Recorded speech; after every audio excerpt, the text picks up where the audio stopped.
Hello guys, welcome to our part 3. So, medyo pinapost na ko guys. So, eto ngayon guys, pinapakita ko ngayon sa inyo ang ating simple minibar guys. So, wala pa siyang ano, nakaset up na mga glass wine, ganun po.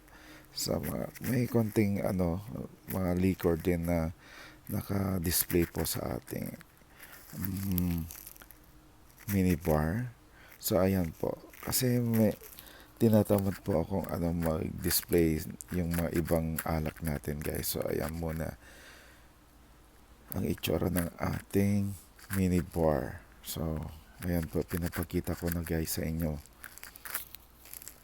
Simple lang po siya guys. Yung mga chairs niya, yung high chairs, nasa baba po ng ating hagdan. So, ito po yung ating old na Christmas tree.